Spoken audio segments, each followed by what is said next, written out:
बाटो छैन नि अर्को बाटो उकेरे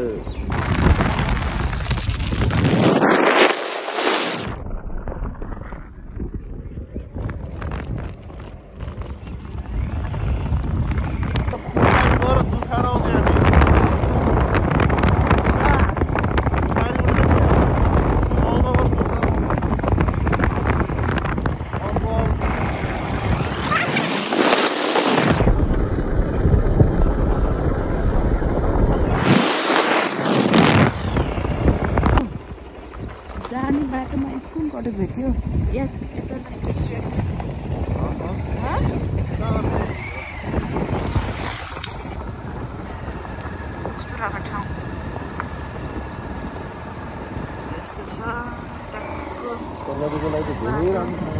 अनि यो तरकारी खेतीहरू गरेर जान्छ त उता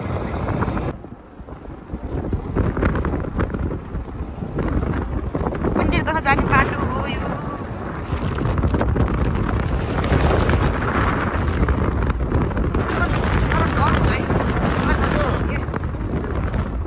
कति राम्रो त ठाउँ हेर न छोरी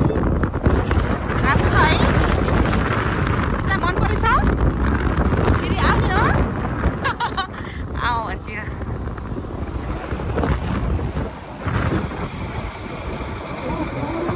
मलाई फोन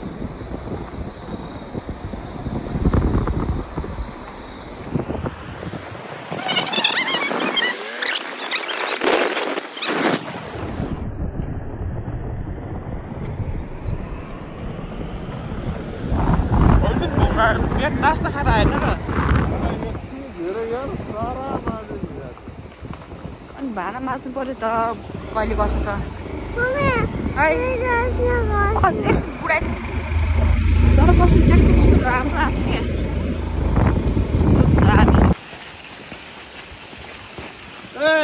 फटा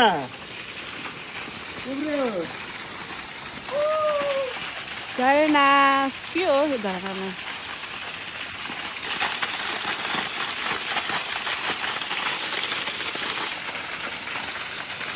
जेनो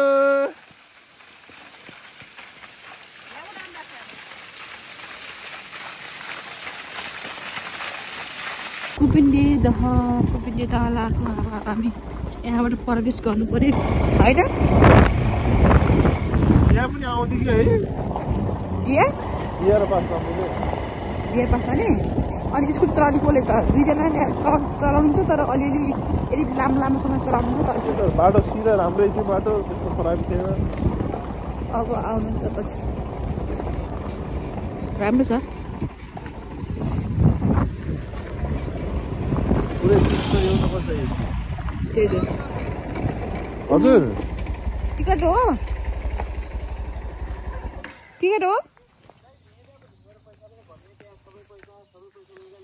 यता कस्तो राम्रो हो नि त गेट यता बाबा यता त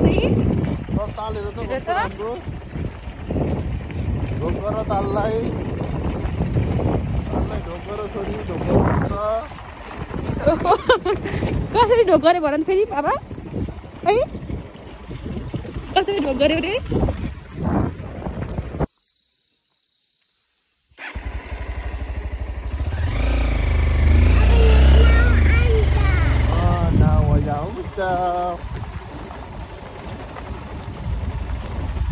हेर त सानो पनि टाढो है यो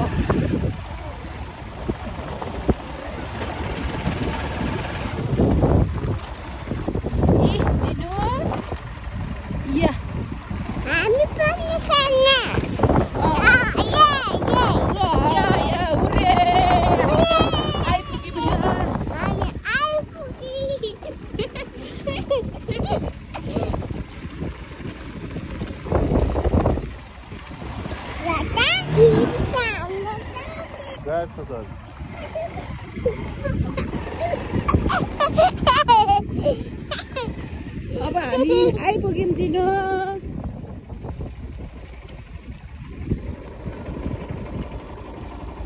यता होला गाडी यता होला पार्किङ गर्ने पर्छ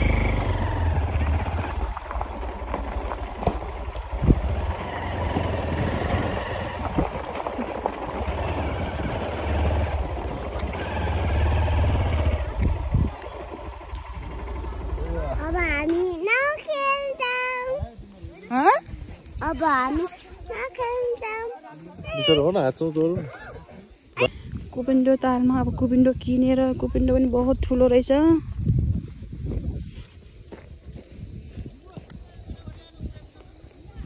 पहिला कुपिन्डो ताललाई पूजा गर्नुपर्ने रे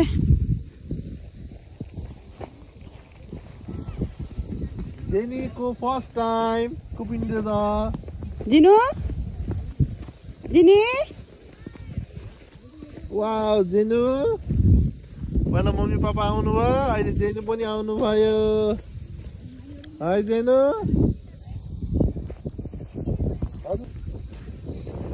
जेनु यता हेर जिनी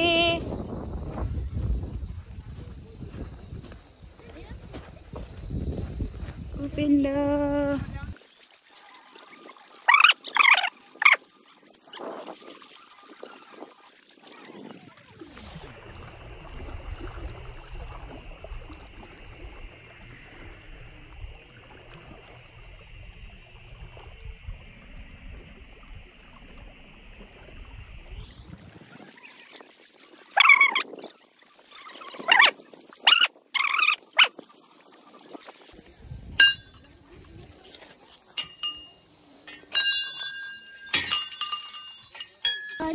बममान जस्तो गर्नु बममान आउनुस् आउनुस् आउनुस् कुपिन्डो दहको मन्दिर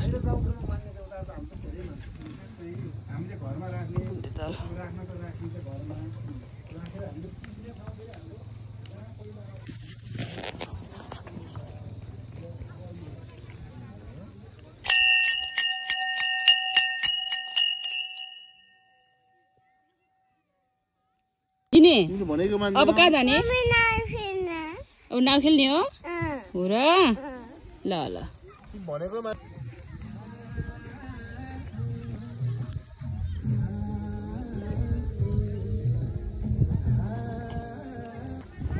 जिनी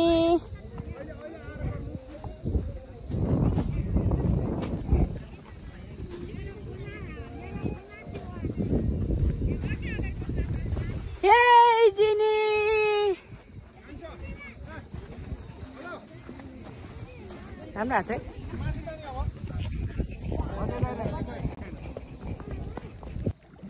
गुड गर्ल चलाऊ चलाऊ ओ जेनु जिनीले पनि चलाछन् के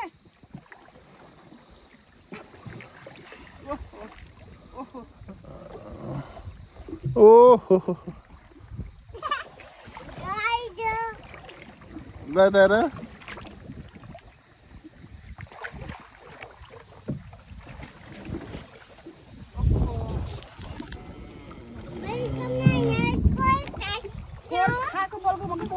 खै कोल्यो टाँसेको छोरी चलो चलो चलो चलो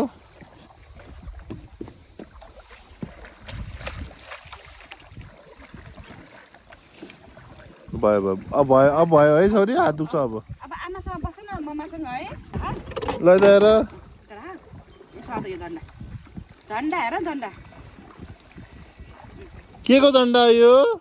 नेपाली झन्डा भन न नेपालको झन्डा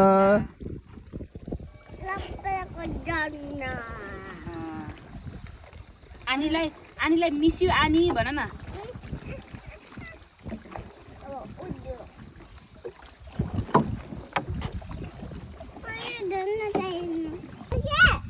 यहाँभित्र फिस छ देख्यौ र बजारतिरको होटल सक्छु नम्बर छैन होला है खाना रेडी हुन्छ के खाना खाएपछि फिस आउँछ के हो र तल झर्ना बित्तिकै अब रोटी चित्तले मलाई सिकाउँथ्यो खाऊ हो र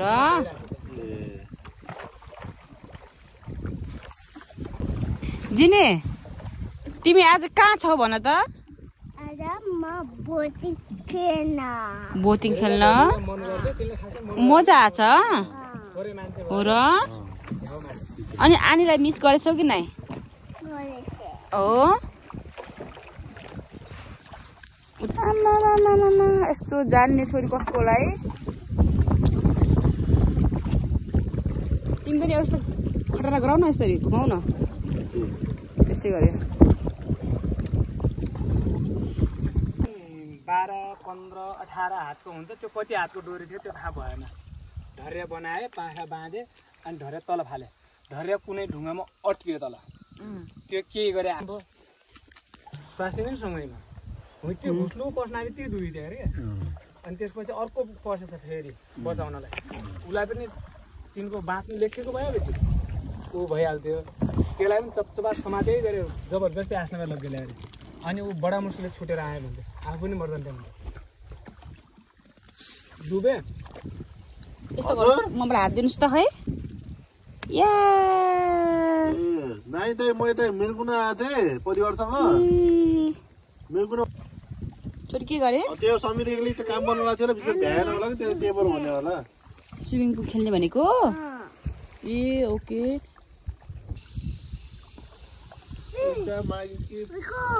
अबी के हो त्यस्तो भन्दैन चरा बर्ड्स तत्कालै पैसा कारोबार तत्कालै गऱ्यो भने गऱ्यो लामो समय रह्यो भने बहुत थियो बर्ड्स लकडाउन भन्दा पहिला पैसा त्यो ऊ यादै नरहने क्या अरू काम काजतिर ध्यान दिने त्यहाँ छ भन्ने त दिमागमा भएको त होला नि बाबा यस्तो या हो यस ओहो जिनो त बहुत मेरो छोरी कालो देखियो वाह झन्डा हो व्यापारीहरू यहीँका लोकल होला नै लोकलै भनौँ अब यहीँ बसाइसरा हिँड्दै आएर यो त्यो ओडाले बनाइदियो त्यो घर हजुर माग्नु पर्थ्यो अरे के यस्तो सामान चाहियो मलाई जस्तै हजुरको घरको लागि हजुरलाई कति भाँडाको चाहिए कति ताउली चाहिए गाग्री कति चाहिए गिलास थाली जे चाहियो त्यो चाहिँ मलाई यति सामान चाहियो भनेर पहिलो दिन आएर कराउने साँझपल्ट अनि फेरि भोलिपल्ट काम चलाएर भोलि पर्सिपल्ट जति दिन लाग्छ आफ्नो काम नभ्याएसम्मलाई वहीँ राख्ने चलाउने युज गरेर अनि फेरि ल्याएर यहीँ छोडिदिने छोड्ने बेला चाहिँ के भन्नु पर्थ्यो भने बराबाजे यति सामान लगाएको थिएँ मैले ल्याइदिएँ राख्नुहोस् है भनेर जानु पर्ने तिनी सामान आफै आफ हराउँथ्यो अरे फेरि पछि मान्छे नभएको बेला त्यस्तै गर्ने क्रममा चाहिँ एउटी बुढी आमाले के गरेछन् भनेपछि ऊ त्यहाँ पारी अघि त अब कपडा धुने माड लाउने भन्ने हुन्थ्यो नि ठेट्टामा भोलि म कपडा धुनु पर्छ माड लाउनु पर्छ एउटा ताउली दिनु मलाई बराबाजी म भोलि आउँछु यहाँ कपडा धुन दिउँछ अनि धोइ पखाली गरेर यहीँ छोडिदिउँला भनेर भनिसकेपछि भोलिपल्ट त्यो आमा चाहिँ भैँसी ग्वाला आउँदा अथवा गाई बाख्रा लिएर आएको बेला चाहिँ ताउली रहेछ उनले चाहिँ आफ्नो कामकाज गर्दासम्मलाई उनको मनमा पाप जागेको छ यहाँ पोछा र कसले देख्ने यो ताउली घर लग्यो भने त कुडो पकाउने काम आउला पानी राख्ने काम आउला घर लगेपछि भन्ने सोच गरेपछि म घर लैजान्छु भने डोकोमा हालेर जगाएर लगाउनुपर्छ अनि लग्ने बेला चाहिँ ऊ त्यहाँ माथि जाने बेला चाहिँ धेरै गरुङ्गो भएछ यो के भएर यस्तो गरुङ्गो भयो त भनेर डोको बसाएर हेर्दाखेरि त्यसमा ताउली नभएर सर्प थियो अरे ठुलै सर्प अनि उइजी बाबै भनेर जे बाबै अथवा कुन स्टाइलले चिच्याइदिने है अब कराउँदाखेरि त्यो देखेर डराएपछि कराएपछि माथिबाट पहाड खस्छ त्यो पहाड चाहिँ त्यसले यसरी रोकेछन् माथि त्यो त पहिला मान्छेहरूमा शक्ति हुन्थ्यो नि त आजभोलि पो यस्तो भइयो र उनले चाहिँ आफ्नो शक्तिले चाहिँ माथि पहाड हराइदियो अनि डोको ढल्यो डोगा ठेलाबाट पानीको मूल फुट्यो ढुङ्गामा पुरै डोगा डाम बसे अनि त्यो उनले चाहिँ पहाड चाहिँ त्यतै माथि उठाएको त्यहीँ चिप्काइदियो र हाम्रो बुवाहरूले पनि देख्नु भएको अरे मैले चाहिँ देखेन त्यो ढुङ्गा तिनी हातका यसै निशान थियो अरे कि तिनी त्यो बुढी आमाले थामेको माथि यता पर यता माथि माथि अलि माथि घारी गरियो अनि त्यो त्यसरी चाहिँ त्यसलेदेखि चाहिँ भाँडाकुडी आउन बन्द भएको अरे त्यो सर्पदेव तल गएदेखि उनले चाहिँ आफ्नो घटना बताइन् यस्तो यस्तो भयो भनेर त्यसलेदेखि चाहिँ भाँडाकुडी दिन छोडे अनि त्यहीँबाट पानी जाग्यो पानी भन्दा माथि पाखामा पानी जाग्यो त्यो ढुङ्गामा त्यसलेदेखि त्यो मुख फुट्या हो भन्ने भनाइ थियो अनि पछि यो सडक काट्ने बेला माथिबाट ढुङ्गा माटो खस्यो त्यो ढुङ्गा पनि भाँचेर तल खस्यो, त्यही ढुङ्गाले गरेर तल उठ्यो, त्यो डोकोका डामसाम पनि पुर्रे। आजभोलि त्यही पानी मात्रै छ, अरू केही छैन। डोकोको डाम पनि थियो है? डोकोको डाम त मैले नै देखेँ। टक्क डोको ढाल्या, त्यो डोकोको भुन भएको, अनि माथि मुख भएको, तलतिर ठेला, तिनी हुन्छ नि भाइरा ठुला कामरा, तिनी सुधा थियो, त्यो तलै थियो तिनी। त्यस्तो देखेँ। 52देखि लगेर किलोमिटरको अनुमान छ। ठ्याक्कै यति छ भन्ने कुरा फिक्स भएको छ। मान्छेले पनि आएर नापिदिनु त्यस्तो अहिलेसम्म जुन चिज पनि अध्ययन भयो 2-2.5 महिना, कम्तीमा पनि 1.5-2 वर्ष 6 महिना लगाएर अध्ययन गरेका छन् कि चिजहरू। भनेपछि चाहिँ एक दिन आएर एउटा मेसिनले नाचेर हो यो यति हो भनेर भन्न चाहिँ अहिले कति हो गहिरो हेर्नु नै गइरहेको। कम्तीमा 2-2.5 महिना लाउनु पऱ्यो नि त। कसरी उत्पत्ति भयो, यी ढुङ्गाहरू के कारणले अड्डेका छन्, सबै कुराहरू पत्ता लगाउन कम्तीमा 2-2.5 महिना लगाउनु पर्छ। नाप्न त धेरैचोटि नापिसक्यो, तर तिनीहरू नापेको पनि एउटा ठिक मिलेको छैन कि। एउटाले नाप्दा एउटा निक्लिन्छ, एउटाले नाप्दा एउटा निक्लिन्छ। एउटाले नापिसकेपछि अर्को आएर नाप्दाखेरि त्यो गलत निक्लिनु भएन नि त, त्यही निक्लिनु पऱ्यो नि त। थोरै फरक पर्नु त स्वाभाविक हो, धेरै फरक परिहाल्छ।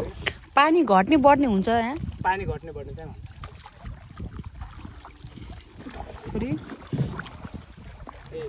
कस्तो बिचमा अलिक गहिरो हुन्छ कि छेउछाउदेखि जताकतै बराबर नै छ? यो गहिरो चाहिँ छेउबाटै सुरुबाटै गहिरो छ, तर हुने चाहिँ यस्तो टाइपमा छ कि यो जस्तै खोला हुन्छ नि, यो जुन आकारले छ यस्तै छ भन्ने हाम्रो अनुमान है। बाँकी त हामीलाई पनि के थाहा भएर। तर ऊ त्यहाँ एउटा ढुङ्गा, त्यहाँबाट यो केटाकेटी पौडी खेल्न गएको बेला यस्तो अड्ड्या थियो पाखामा। यो केटाकेटी पौडी खेल्न यहाँ गएको बेला ढुङ्गा खसेर चोट लाग्न सक्छ भनिसकेपछि त्यो ढुङ्गा खसाउँदाखेरि यहाँ आयो बिचमा। होइन यो ढुङ्गा यहाँ कसरी बिचमा आयो भने आँखाले देखिँदैन कि, त्यो जस्तै तपाईँहरूले ख्याल छ कि नै, तातिएको ढुङ्गा या पाखाको ओबानो ढुङ्गा पानीमा फाल्यो भने चाहिँ भुक भुक भुक आउँछ। जिना या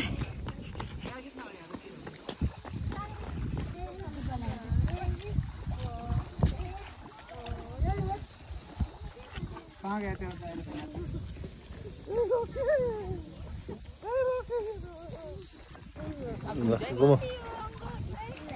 पुरै घुम्यो भने चाहिँ 500 रुपियाँ दुईटाको हाफ घुम्यो यस्तो गर्छु क्या।